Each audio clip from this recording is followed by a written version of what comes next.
Ia ne tua le nei awa uli.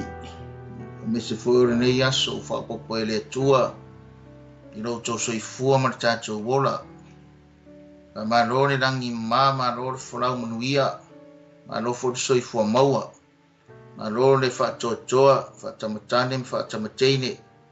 I le pa ia ma le mamalu si o tatou tunu pele o Samoa. Ia ele ngata i Samoa sifom Samoa sae. Na me se foi o so se atunu o no pia iai ma ma papa au ai. Le pa ia ma le mamalu si o tatou tunu pele o Samoa. Na lava i maunga tele si pa ia maunga iti. Na tarofa whapatoa le au whinga ruenga le tua. Ia i ne tō whinga e lima, po le walawina e lima, po mea rofa e lima. Ia aware ngā ruenga le tua, sungai apostolo, tarofa. Me se foi o sungai perfecta, whai evangalia, i o whai whiau po leo mamoe, sungai whawhengainga. Ia ma whai a onga tuspa ia. Wha tarofa whapatoa foi to i ina, senga to i ina i tonu e kānesia. Me se foi o senga ti a kono, senga o 𝚟𝚑𝚡𝚗. Ia o nau a i kānesia i whonga po whai lau tusi o te utupe. Ia ma komiti whaafoia i kānesia e fia.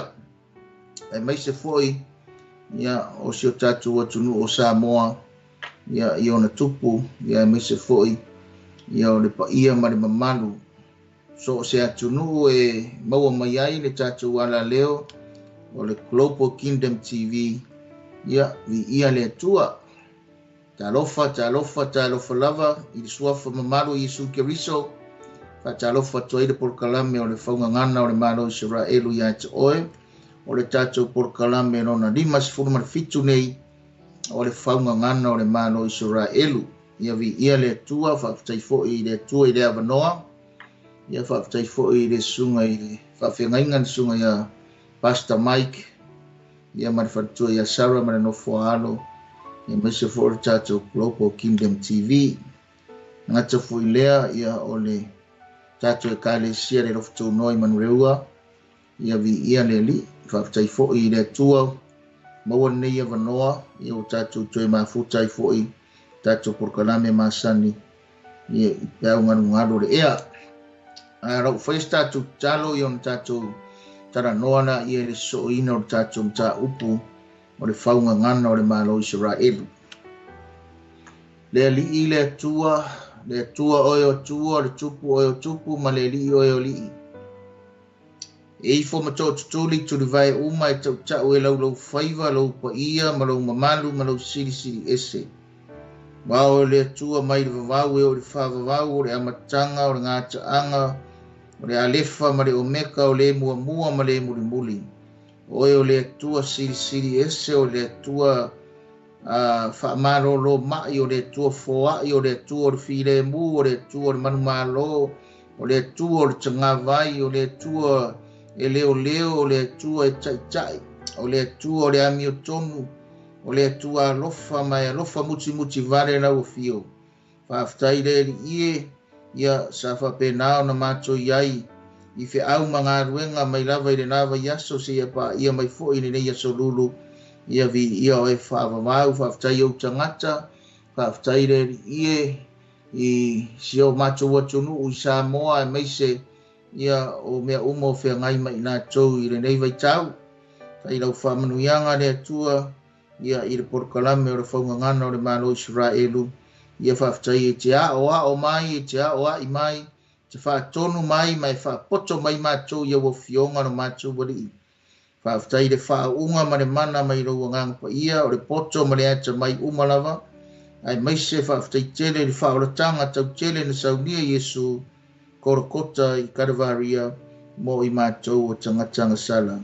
Tai rau whamnianga i rau no Isaraelu, Heroline, ma rau tatalo le monga olive, mai se foi o Vincini, ma rau ngāra rue i to tono o rau no. Tai rau whamanuianga, iau au na umo mafutanga tatalo mo Isaraelu, ia vi ia oe whaavavau, talo tu inatu ramatanga o porkalame, ia ngalue mailo mana o rau upu o mona i le whaunga, ia e mana o mia i mātou le whaunga e whaasoa ai, ma whaalongo ai, ia mātou whaalongo le poto e whaalongo mataria mawhai ia ma ola ai o mātou o langa ia nāna mātou tatalo ia whamanuia mai lau fio na o Yesu le nei amene ma amene ia vi ia le atua pe o nau whaiatu o whalofa mwhatalofa le polokalame ia ta oe i le nei a ouli ia nau e lunga le screen le tātou tusi whaitau ia o lo tātou wha wau pea i le tusi lea a le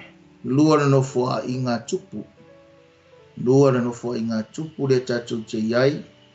Ia o rona mtau koe fitu whai mua moe o le 𝚘𝚑𝚙𝚢𝚑𝚝 le ala tātou whasoa i le nei au auli i ia le ali.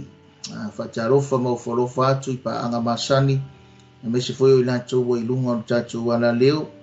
Ia tālofa lava staimi foi o i lunga ia whaisa wasia singa msau mai moanga i lunga o le Facebook, ia malunga o le YouTube, ia me whapena, ia pearu nganu o le ea, ia i mawar tātou porkalame. A o le tātou tusi whaitau le ngā peo ngō whai atu, o tau langa na whai e Solomona ma le tali a le atua i rana tatalo. Tau langa na whai e Solomona ma le tali a le atua i rana tatalo, mantua le sa tātou taranoa fōi, ia i le vaiaso i ona tua atu, i le whapaia ina o le malu ina o umon whai, tū le o le tupu o Isaraelu, i luma o le whapatonga, o tō tūli o ia maifo, ma te talo atu i le atua. Ane ana e whemei ne tala le tuspa ia, e ona whai, wai tatu porkalame, our last episode, whemei whai poe whasuma na lua o le, lua nofo i ngā tupu e ono, mai leli ie le atua awane i e alo ufufonga i dena e whauina i e manatua o walofa i lau au auna o 𝚟𝚑𝚘𝚎𝚘. Na mai nona i o le so ina o le tau poe fitu whai mua. Ua whai ue Solomona nan te talo o na pa ui fwai lea o le afi mai le langi. Ua whao matia ai le taulanga mu ma taulanga. Ua tumu fo i le whale i le pupula o le alii. Whai tau whai upo e lua. Ua le ma whai fo i e le au whai taulanga o na uru whale i le whale o le alii. A ua tumu le whale o le alii i le pupula o le alii. Whai upo e tolu. Wai loa e le whanaunga Isaraelu uma o le afi o pa uifo. Ma le pupula o le alii i lunga o le whale. Ona nā tau whapa ufa o ai lea i le pai. Ma nā tau ifo ma vivi i atu i le lii, ua whape atu. A wae le lei o ia, a wae whaavavau lo nā lofa. O le whai upo e wha, ona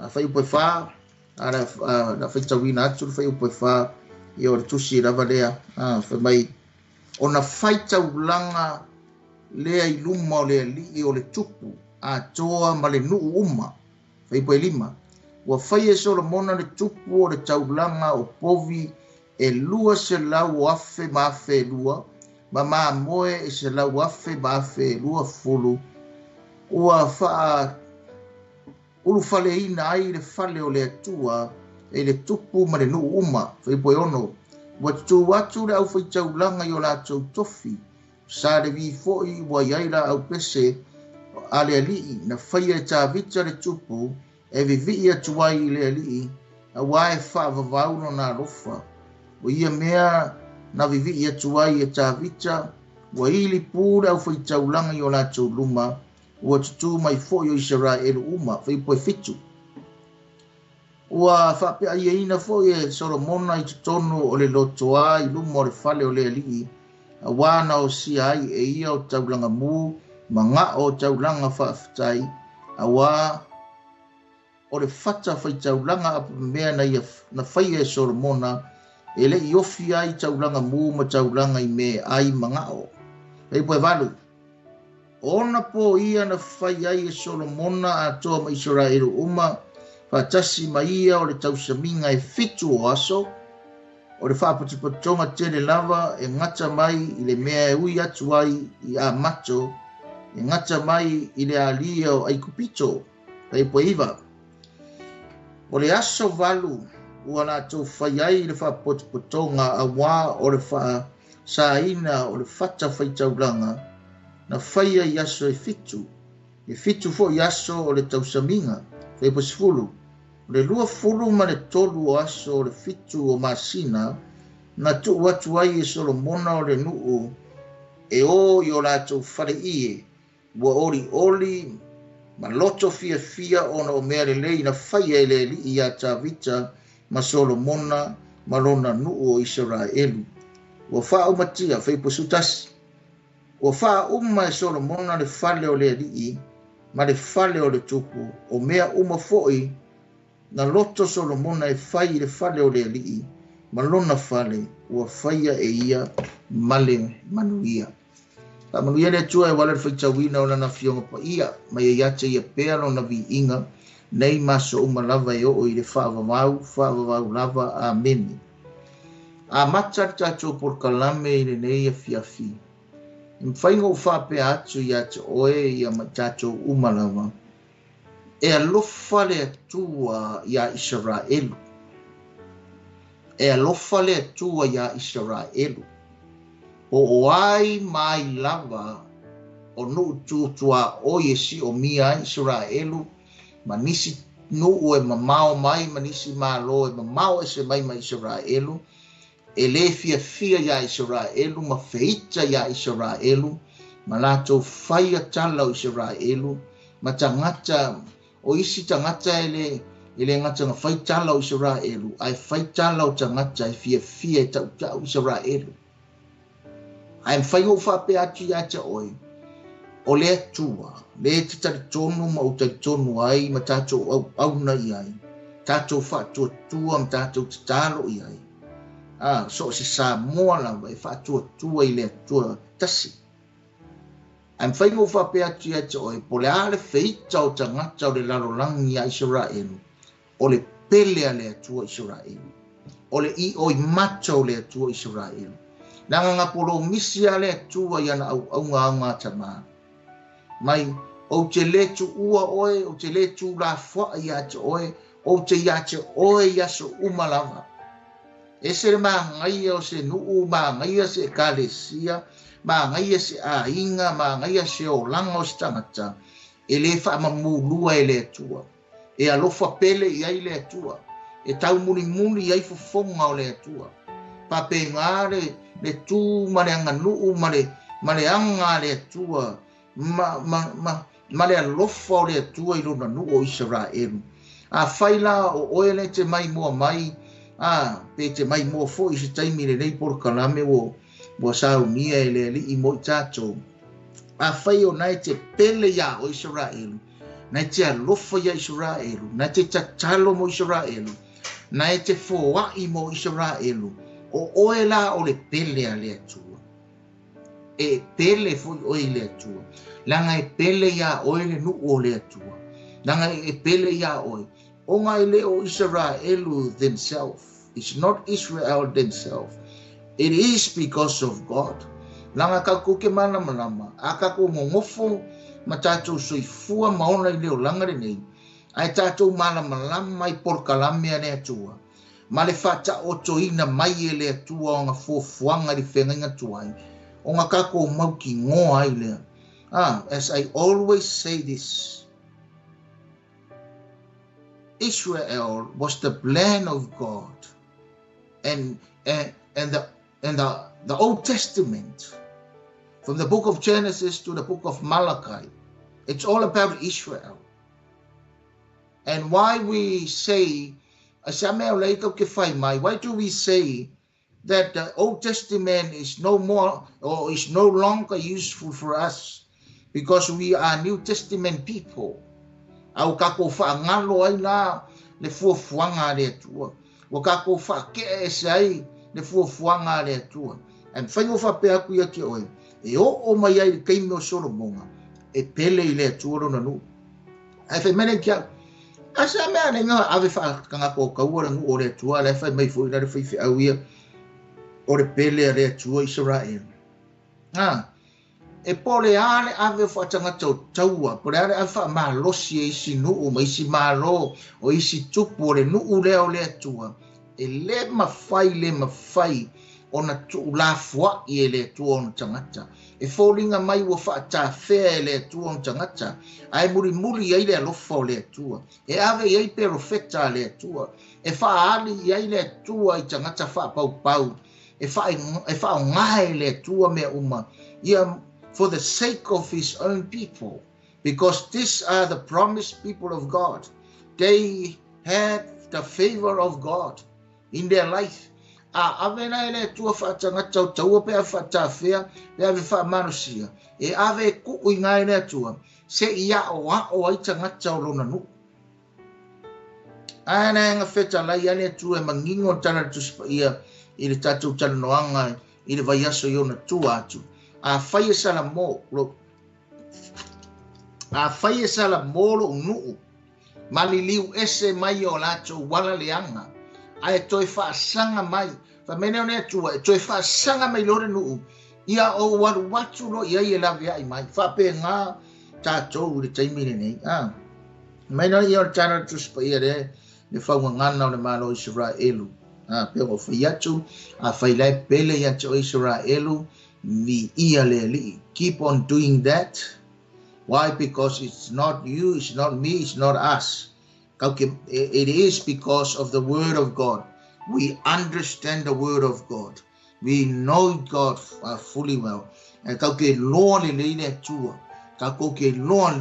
we know the plan of God throughout history, and especially the Old Testament and the New Testament. Maina tara tuspa ia. O le taulanga na whaia Solomona ma le tali a le atua lan tatalo. Leana maka kula le whai mua e o le whai pusfutasi. Kako kilo i o umanga kalo Solomona. Ko Solomona i luma le luma le malu luma le nuu o maika ka uma. Ko a kuli le tupu matatalo i luma o le atua mtapu e ono. Whai pusulua e o le fasu ma lua nena. Lewo o mai fai mai o le taulanga na whai e Solomona. Mai lor whai mua o whai o e Solomona nan tatalo o na pa ui fuai lea o le afi mai le langi o wha o mati ai le taulanga mu ma taulanga o tumu fo i le fale i le pupula o le atua. Tumu fo i le fale i le pupula o le atua. When Solomon finished praying, fire came down from heaven and consumed the burnt offering and the sacrifices, and the glory of the Lord filled the temple. Malo ale tatano ale tangata o Solomona, o le tupo Isaraelu. O ngā pa u mai leo le afi mai le langi. Mo te fia wha marosi ai, i le tutu la au atu o le Faugagana o le Malo Isaraelu ia te oe, ia whape ngā foi mau, mua. O le whamanguianga o le tangata e tō anga e tatalo. O le taitai o ia o le tangata mawalunga, o ia o le tangata e whape ngāo ngā mua, whaatilo me i tangata, o le taitai o le tupu leo Solomona. O kako vai mai le whaasolonga mai o le tupu, ngā ngā tupu, mua no whai ngā tupu e lua, i le tangata o Solomona o tangata e fia e talanoa i lona atua. E fia e mafuta i lona atua. E fia e tatalo i lona atua. E fia e wala awina le atua e nanga taita inga. Solomon was the king of Israel.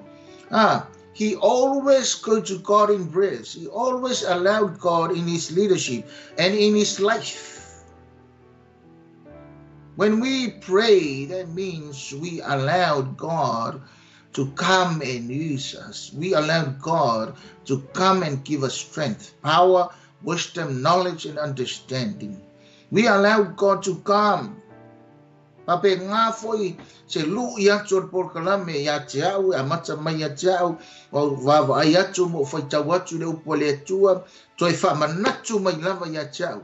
Me as a pastor, me as a leader, and as a father, as a teacher of the Bible, I need to pray consistently. I need to pray every day. I need to pray. In fact, prayer should be my lifestyle.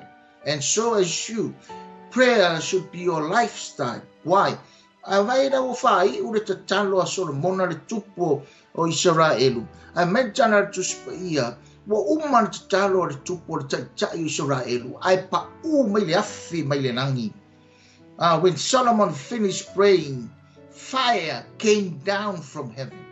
Kai mea whengang kuai mana ngu o le atua. O masangi le mea ia. O masangi. Pero fam talai le si taimi tato por kalame kai mea mako o Isaraelu. Ke ia le pā le whaikikili. Emo wila. Ai vai kua o makala le nangi a kilo aku. I le au a ngelu mai i ngā pū. Ele a kose minuke penga se few seconds happen above Jerusalem. Kai minga whai o mai moa mai sisi ngā mato wo i le tausanga ngā o le lua afes furuma le ono. Ngā mako ngofo ai Mount Zion Hotel.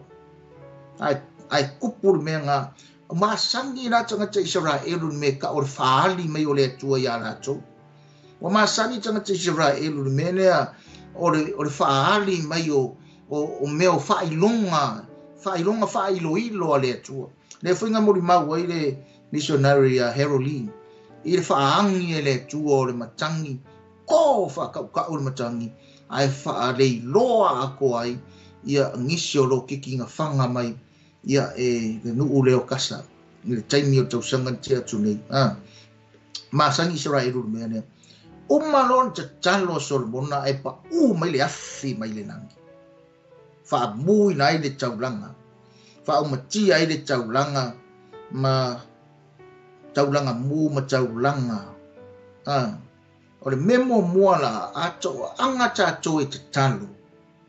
Ona pa mai leo le afi mai le nangi.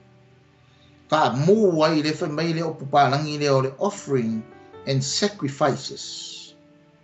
Mai wa wina mai le afi mai le nangi. E whaamu ai taulanga. O whai mai le whaaliunga e to insa more o le offering o le taulanga mu. Ia ma le taulanga. Offering and sacrifice. Ai tilo iai se tato tawafe le titi winga upungi. Ai tilo iai le winga le upu offering ali liu mai ai. I le ngana e lengi latina ma le wha e peru. Ai tilo i o le offering meaning wa e kango e foa i atu se mea. Wa e kango release aku. Wa e kango ava ese atu ma oe. O lango winga la o mea lesa i atu oe. Mau. Wa e kango release. Wa e kango foa i. Wa e ke foa i la. E te o le foa i nga. I le winga lupu e peru na le liu mai ai. Wa ave ma le loto atoa. Wa ave ma le loto fia. Wa ave ma le loto whawhetai. Wa ave ma le loto e le toi manao i se me maua mai ai. That is this offering. Wa foa i atu. It's your belonging, but you are giving it out. Foa i atu. Pai rau tara matu karisia la sa ese i e mau o loa ai tangata. O isi e mau o loa i tupe. O isi e mau o loa i tamau a inga. O le poto, o ise mau o loa i le lato i Lord tu spaia, o ise mau o loa i le feso soani. Ese mea i whamanuia i le atua, a mana onga o le atua, ia tatou loa on a give. We know how to give, we know how to open our hands. A kako lima mau, mero tara tu spaia, kako ke le mau ase mea ngare pauanga o mea. In fact, e le manguias tangata e lima mau. Ai manuia tangata e lima mātala. This is what offering means i. Mero tara tu spaia, ua fio, ua wina mai le afi mai le langi. Wha mu ai le taulanga mu ma taulanga. Sau le upule o le sacrifice, o sacrifices le nga kawe i. O ngā vatula i o le taulanga lea. O ngā fio mai le o le atua. E au mai le afi. E au mai le afi e wha mu ai le taulanga nga awa ese atu. Ia ma le taulanga lea wa tu whaatasi. Wa whai ma taulanga mu. Au mai lai le tatou vai taimi o na pōnei. Wa le to e whai e tatou le taulanga i le manu. To lo o le povi ma le moe ma le oti. Wa le to e whai e tatou le burn offering. e kau ke whaongai animals. Aore taimine nei, a tātou woi le lotu le tātou vaitaini, mo sui, ma fua se anga sui. Aisea, o le ana o sui e le whainga taulanga le tātou vaitaini, ona ua saunia, wa uma, o ngā saunia Yesu, le taulanga ma ea. Taulanga whai mai, o le taulanga e tasi ai afe, o le taulanga e ngata ai taulanga, o le taulanga e le to e lava se isi taulanga. That means it is more than enough. The blood of the Lamb, the blood of Jesus. Na wha malingi ina, ma fasiotia, le taulanga nanga saunia e le tua. Paulana mea le sa iri me i le tua ia te oe ma o le taulanga e ofo ina atu i le tua. O lau tino, le taulanga ola pa ia ma le mari, o lau mea lofa, o lau tā leni, o au me maua. E ofo atu lau loto, a tātou wō lai le wharisa, ma tātou wō i mea whata singa ma whonotanga, rallies ma mea e whai eivi inga i le tua. O le taulanga lana, o le taulanga whamea o le taulanga e saunia, i le loto mo momo ma le loto nuti mo moia. Ma sau le mawhio mai le tua, sau e sa ili mai le tangata, o le wha maoni le whainga o lang taulanga. O le taulanga na tato, o le taulanga wha leanganga. O le taulanga o le wha manu, o le taulanga o le wha aftai, o le taulanga o le vi inga, o le taulanga o le aleluia, o le amene ma le osana. O mea umau te tonu ia te i tātou. Tātou te avatu ai le taulanga i le atua. Ngā fio mai leo le afi. O le afi o le ngangpa ia. Mai tara tuspa ia, mai one o au neo te papatiso i le vai. Aolo muri mai le e papatiso ia te outou i le ngangpa ia ma le afi. A kako wola. E awa tātou taulanga i le atua. Ngā fio mai leo. E le koe saula se afi e whaamu e le povi ma le mamu e ma le oti. Ai sau le afi o le nganga pa ia. E whaamumui na ai e tātou loto. Whaamumui na ai le tātou foa. E whaamumui na ai le taulanga o vi inga. O le taulanga o tātou tino. E whaamumui ai. Mea ngā afi o mai le nganga pa ia. Ne sau ai i le whai unga whai mai. Ua tumu fo i le fale i le pupula o le ali. Fale leo saunia. Kaimi leo le whenga inkuai. Ai a fio mai le mana o le atua, e fio mai le nganga pa ia ma le afi, e sau e wha penao na wha mu le taulanga foa, e wha mu le taulanga o vi inga. Mea ngai alai a pa i le nganga pa ia ia te oe maa o le taimi meo sauninga, pe a wha tumuina le malo o le atua i le popula o le atua, ma le glory and the presence of God fill the house, a whaakumula makangaka e ia uma. Mea ngā leinga kumula e whalongo kunga wa ese atmosphere nga wa iai. Mea ngā ke whalongo kuai wa ese wa mkua peio wa mumu ko kongo oe maa ese lenga a tātou vivi i le atua i le tāpua inga e whaia ma le loto wha maoni mai le iori one wha e bolusu on wha wha mai o le atua o le nganga na vaia o e tāpua i atu i le atua e te tau an tapua i atu i rea nganga ma le wha maoni. Aisea, a wā olo sa ili mai le atua i le tapua i atu wha pēna. Ka ko ore whai poe lua. Whai mai ua le ma whaia fo e rau whai taulanga o na uru whale i le whale o le lii. A wā ua tumu le whale o le lii i le pupula o le atua. E mai ore ma whai e rau whai taulanga ngau. I le whale o le lii. Aisea, i le pupula o le atua. I le mana o le atua. I le matautia o le atua wa fio mai le whale lea. Aisea, lango le whale lea nga whinga ngalo i le atua. Whale lea nga mga o tā vita e whai. Me le atua te le whaia le whale whai e solo mona le whale. Nea na wau mga whai le whale. Ia, wa fio mai le atua i le whale. A whai fo yo mua mai se tasi. Mo umo o mai alo malu vi ia le li. O le fina ngalo ngau le tu. Ai e tātou tau ma whai. Tātou te o ave vi inga. Ave pe senga. Ave ma le loto. Ma walalo. Ma le loto ma maa. Le loto wha maoni. Ai se ia fio mai le mano le tu. Whaalongo inga le e tangata. whanongo inga le i le kāresia. Aisea langa o tātou o tangata o Isaraelu whareanganga. E whai whareanganga fo ina tātou taulanga. E whareanganga le whaingo lau fōai. E whareanganga le whaingo lau vi inga. Malau tāpua inga, mau mea umalawa. Pa mera le tara tuspa i a alu ka ko vi inga i lunga ngo whaari o le tua. O ngā makala le o le langia le tua. Aia whio mai le tua i lona pupura lea. Ma lona mamalu lea. Whaatumu mai le whare mai mo le thia ora i eira whai tauranga. Ai whaafukai. O ngā le tauranga ngā whai e Yesu. O makala i mea umalawa. O mwhaiong ka ko sawaku. I le mea siri o ngā ia. Me ngata i le. I le whapaulonga o ko kongo le maru o le mea paia ma le mea sire o paia vi ia le li mai whai po toru wai loa le whanaunga Isaraelu uma o le afi o pau ifo ma le pupula o le li i lunga o le whale o na lātou whapa ufa o ai lea i le pai ma lātou ifo ma vivi atu i lea li o whape atu a wae le leio ia a wae whaavavau lava no nā rofa Awa ilo Israel, ma fo mesia, le leio le kaika inga ni tupo suli. He was leading from the front. He led from the front. Prayer, sacrifice, offering, whakua, whalangolango, ka kalo i le tu.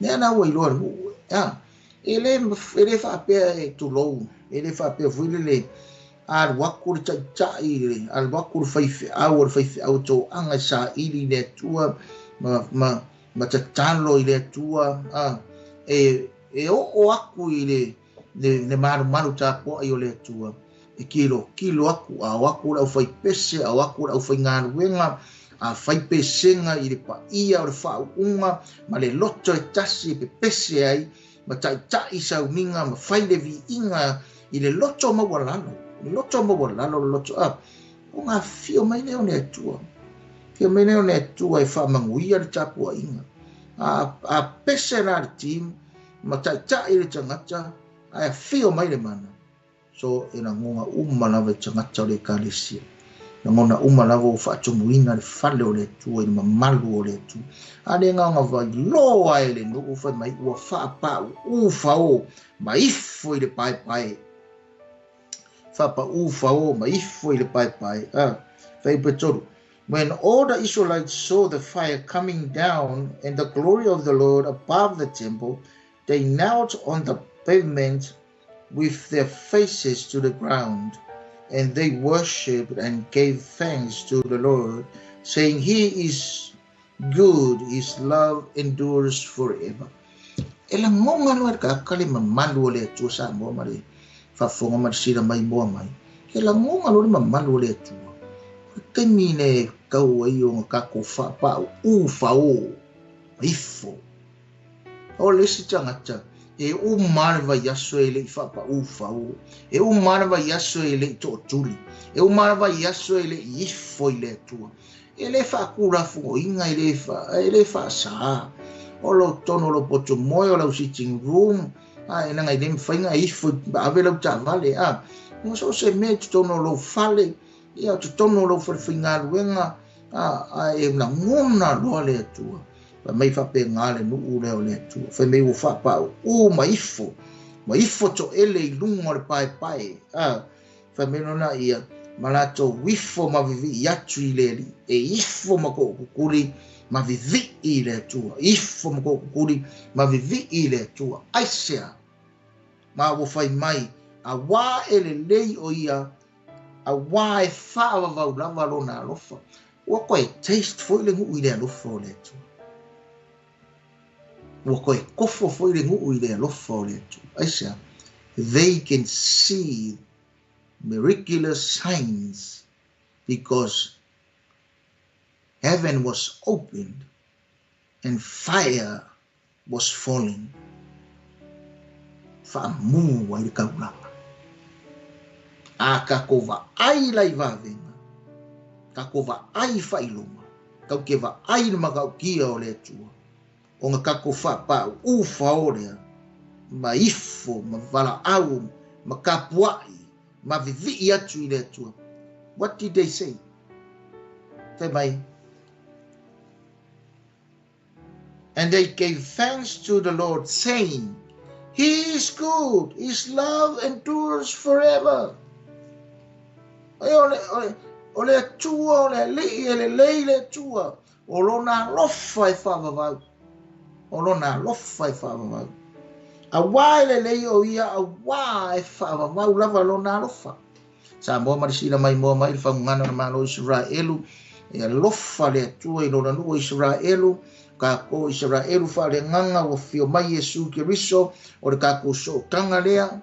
Ma Isaraelu le iai o Isaraelu. Ia maso 𝚟𝚑𝚙𝚢𝚑 lava o le larolangi. O e wala tu tadia Yesu e whai mali in whaola i o la tu sui fua maula. O le ka ko so kanga lea o le sa tauro Yesu.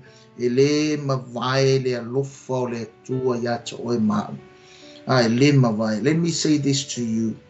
Kusa pe le rofangia o e tangata, le rofangia o e tangata. Pa le mawhainga ku ua o e ma o e le tua. God loves us unconditional or unconditionally.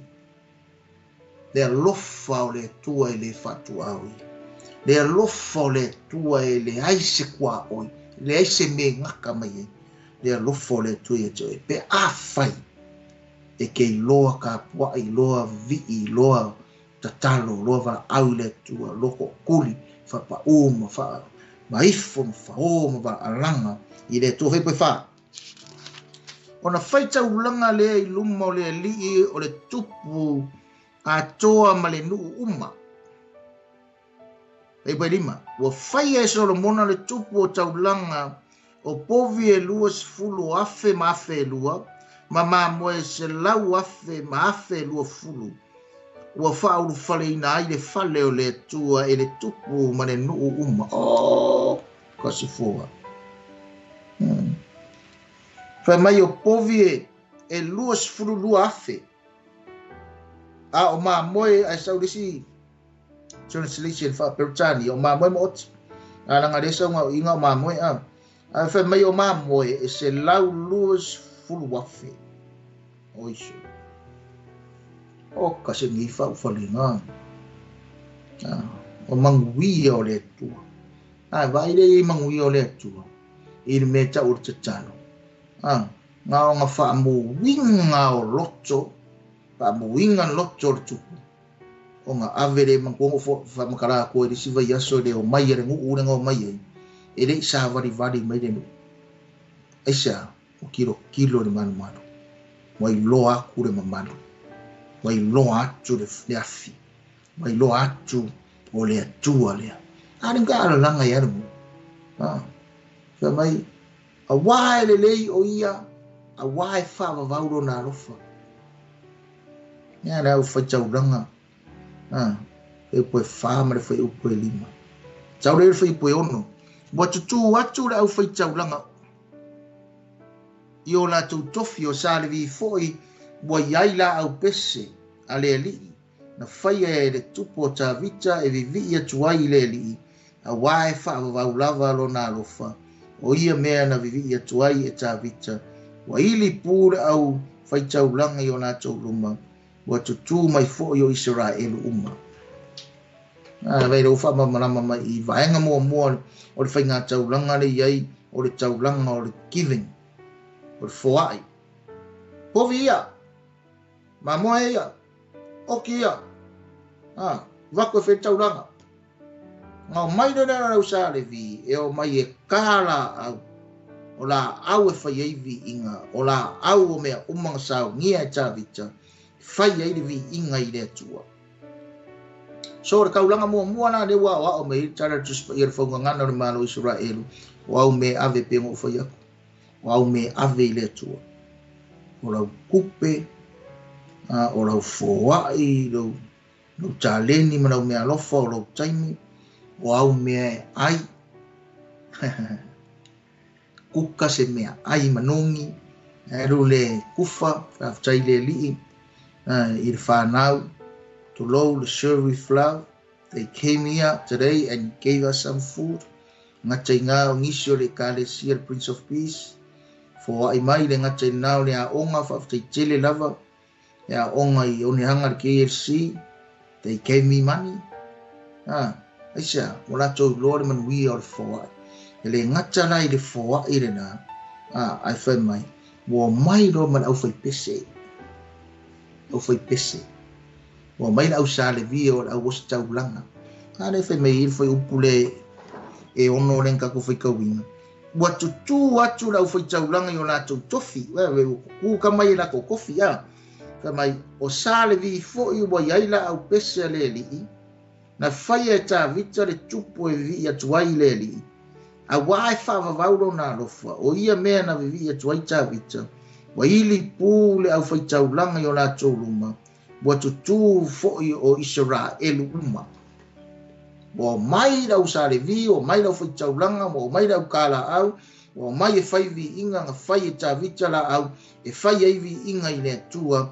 Ma ana langa tu le nuu le alanga lava tasi. A wai le leile li. A wai fa vau lava lona lofa.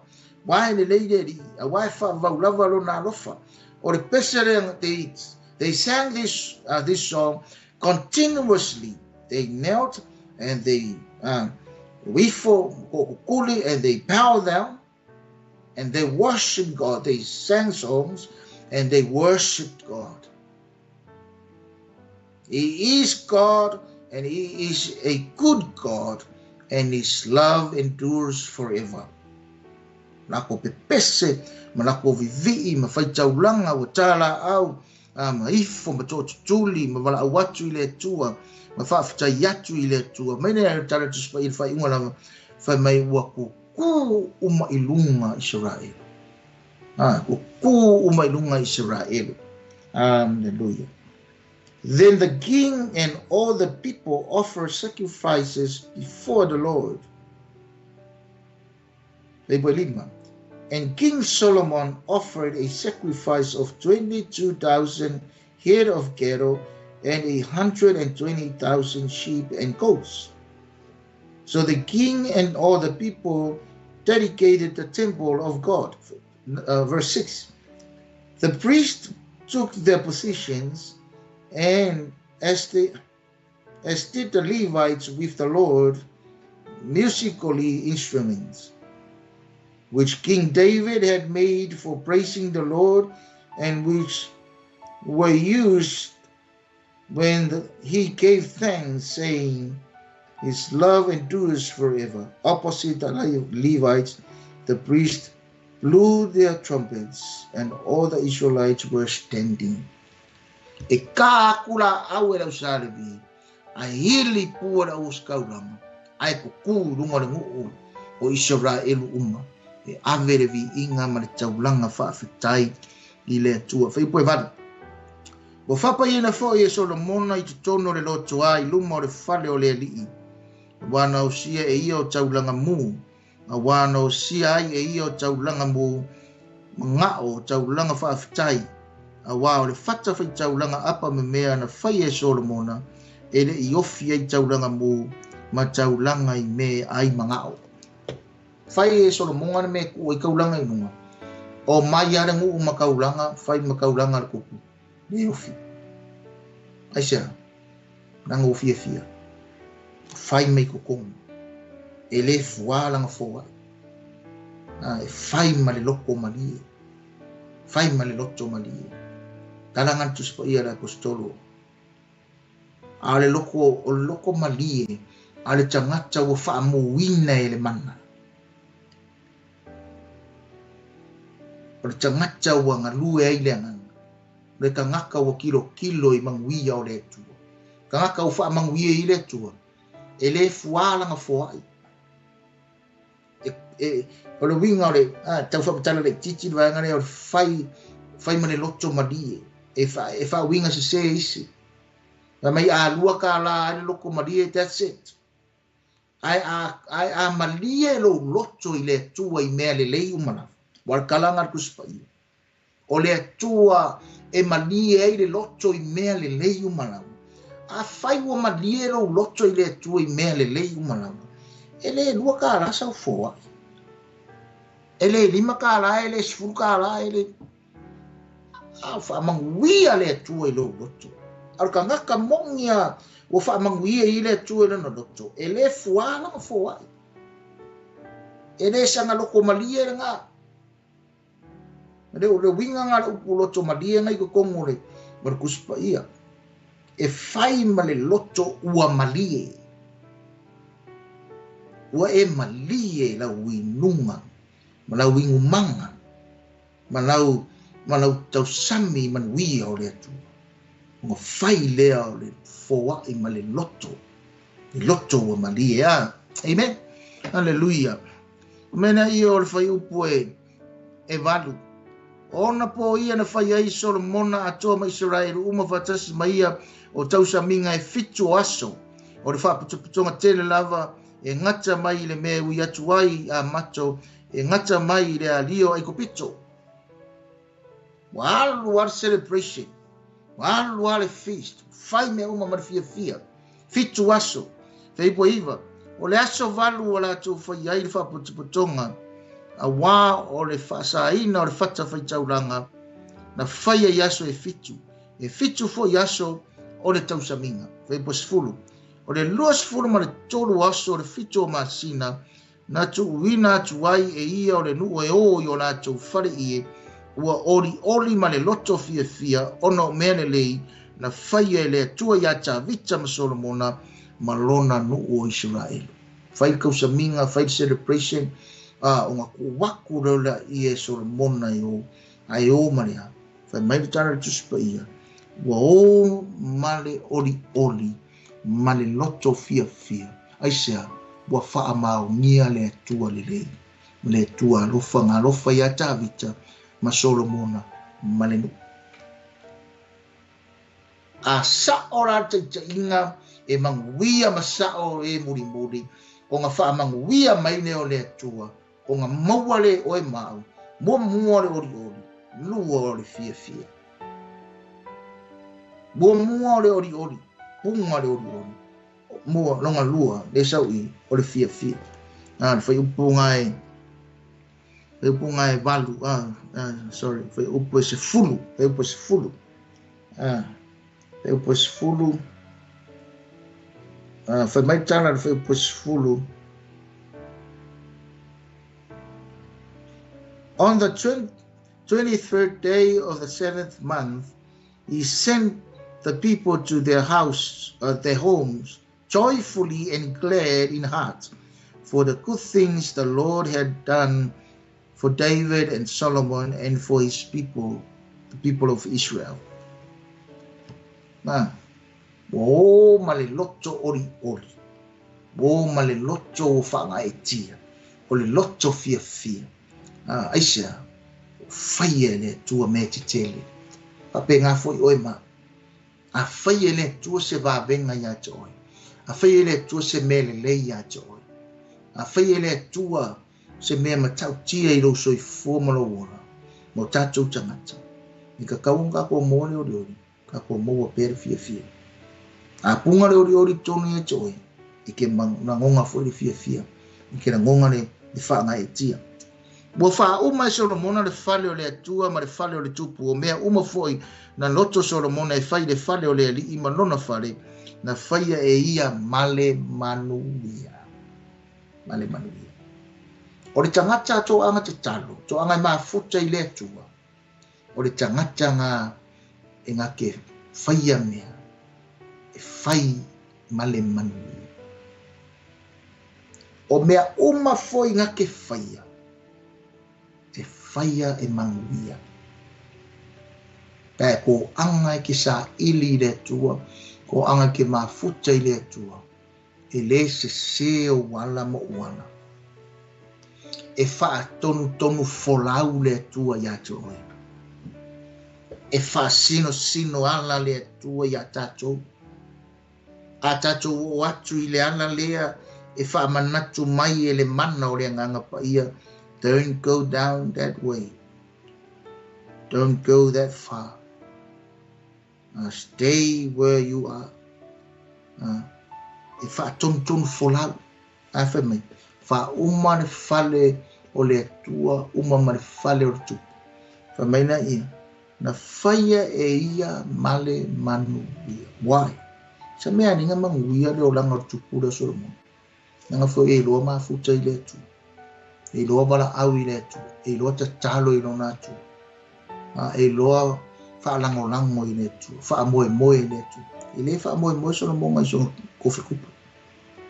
Po se kere o ngā mea, po se ka mawa inga sia. Re kupu re, ngai role leia. O mea umana mai ni mea ngai. It's all from God. Pa pe ngā mo changatai. E tō angai mafuta i letu o te talo. E ke iloa ai ma o loa ai, o me e kau ke mo, whale o ka avale o ofu o mea ai, o kupe, e lengi mea a tātou, o mea ngako maua mai o ngā le lofutu noa le atu.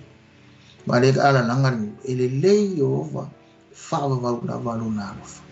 E lofa le atu i atu oe, e ngofa i atu, lofa le atu e lona nu o Isaraelu, e le ave se le lofa le atu i Isaraelu. Ma alofa la le tua i tangata e alofa fo ia Isaraelu. Fa mei whaamanuia i le whaamanuia i atu oia per amo malau whanga. Ai whaamalaia fo i le tua. I le tangata e tō angai whaamalaia i Isaraelu. E alofa ngia oe ma ue le tua. O le tangata i tatalo i le tua e manuia mea o malawana te whai. So se mea lama. Mea lama te whi, e manguia, aisea, me mafua mai, ngō le kako whaalango i le ri. Whaalango pēa i le ri. Whaalango ma whātua pēa i le ri. E le ku ua oe e le atu. Sa mua ma le whaafonga mai, o le kalame o le whaunga ngana o le Malo Isaraelu, ku kura au aku le fionga pa ia le atua. It's not my word, it's God's word. Now let me tell you something. God loves you. So he loves his people. The people of Israel, or the Israelites. Na promise ale atua. E o mai ai leso. E leso ia promise ale atua mononga. E o fo ia ka ko. Ka ko ka ngako ngu ese mai de ngu ure Israel. Au tātou, mo whapipi i atu o tātou, ka koe ling ka ngako ngingu uese, i le whinga ngalo le atua, nanga ka koe le ngu o le atua, o le whaapotopotonga pa ia le atua, o e ola alo lofa atu i le atua. In fact, ai a lofa i le atua, mai ka kalo i le atua, ma e wala au ma whalango lango mausiro mafutanga maleli, e ke lima fōwai, e ke oli, e ke fia, ma e ke maua fu i le manuia. Po whea lava le mea ngai te i Samoa, whea lava. A e ka kalo i le atua, e ngō whai le mako e ka le sia na sa. E alanga ka ko whemo e a i solo, le mau kongu, le mau kupu mai whaawelave, kupu mai le mea, wa ka ko whemo e a i solo, ma fuisa. Kau ke re whaakanga sa kaimi. Kau ke kalangoa i letu. Kau ko wala au ia tama. Whaavavau le lei o le li. Whaavavau no ngā lufa. But let me encourage you before I close. Keep on seeking God. Keep on praying to God. Keep on trusting in God. Have faith in the Lord. Rely on God. Awa lava ke whaalango i tangata Samoa. Mai sila mai moa mai. Au ke whaalango i tangata. E whaongai le tua tangata. E whaamanguia ai, whaamanguia oe. Whaamanguia au. Whaamanguia tātou. Nea li ie le tua le tamau i le langi. Whaaftai tele ia wa fionga mamana. O le whaunga ngana tūla au mai o le Malo Isaraelu i le whea ngainga tuai. Ai mauaini awa onga tā ua mo i mātou o ola i le whea ngainga fōu. Pa manuia la o fio le ia i au tangata. O i lātou umalawa o e o mai moa i le porokalame. Mai se taimi o i lunga. Wha manuia au na titofi mwharetua o lātou whanau ma lātou e kālesia. ma ministries taitasi o le valauina. Whamanuia e whaipisinisi e alolofa I lima foa. Whamanuia lau fio le li ie. Ia onga tuspaia. Whamanuia iso se tangata. Whamanuia iso se ala leo. Whamanuia auna e tutu e fola fola. O e whapenao na fia tala I le suafo Yesu. Whamanuia lo mātou taita inga ia mātou wola I le o langa te talo. Whai te talo ma o mātou o langa whaiso. O langa Yesu uma ma le ana pongi, ma le whaitau o le tuspaia, ma le anga le lei, ma le ano lofa. E manuia mea uma mātou te whaia o no o Yesu I lo manuia.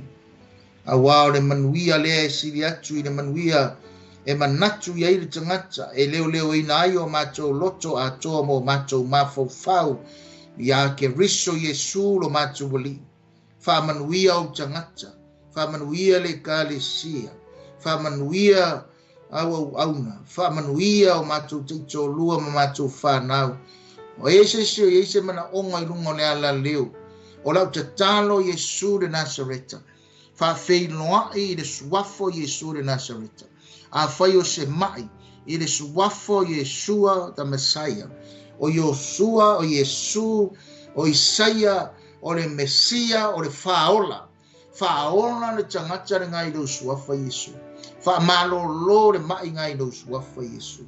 Fa waulo fa malo lo nga chamai aso fa le mai e meise. E fa waulo fa malo lo nga ia Pepe Elias. Fa waulo fa malo lo nga ne tua tina ia ula e meise foi o lau e kālesia le Prince of Peace. Fa manuia Pastor Mike Masara ma le whanau male kālesia le ana leo.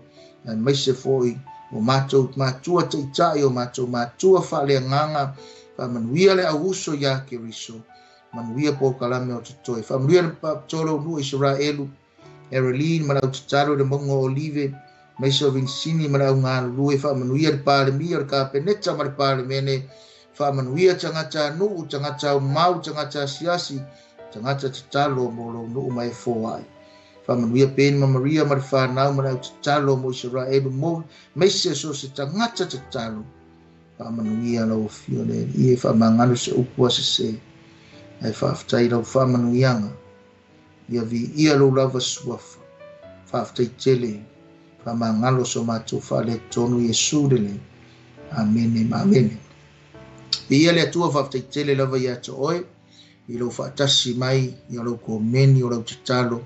Ia malau tapua inga whaftai tele lava ia vi ia le ia lofa ngia ele tua oe le nei yaso toenga o tutoe maiso le neiva yaso alu ma ave le upu le tua tatou toa anga I mafuta I le tua le titano onga leo le tua mata I le tua wala uma lava ma whaamanuia au mea uma e whaia le tua ia whaamanuia le li ia o le nā tatou proclame pure lofa le li e vatu le soifua ma lo tō wola ia ma le tatou na ola I le li I le nava ia sofo pe aulia ia whatofa ina ni tula ia vi ia le li lofa tele atu.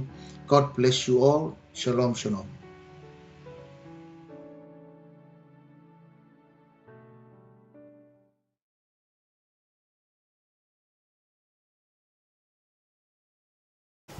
Hey sis, where are you going? Oh, I'm just heading out to find a place to send money to my uncle in Samoa. Oh, why waste time and petrol? You can use UP Group Money. You can send money to Samoa and it's really fast. Really? Yeah. Can I sign up online? Yeah, it's really simple. Sweet, I'll do it now. Okay, bye. Bye. Sending money to your loved ones in Samoa has never been easier with the UP Group Money Transfer. Our service allows you to transfer money quickly and securely from the comfort of your home or anywhere in New Zealand. Your family and friends can conveniently pick up the money from over 40 villages across the Polo and 𝚟𝚑𝚍. No matter where they are, we've got you covered. Our user-friendly online platform makes sending money a breeze. Just visit www.upgroupmoney.com. Sign up and start sending money in minutes. We're here to help. If you have any questions or need assistance with signing up or sending money, please don't hesitate to contact our friendly support team at 09558 2896 or 0800 877 328, or visit us in the office at 6/22 Station Road, Ōtahuhu, Auckland 1062. Experience the ease and reliability of UP Group Money Transfer today. Your family and friends in Samoa are just a few clicks away from receiving your support. Visit www.upgroupmoney.com now to get started.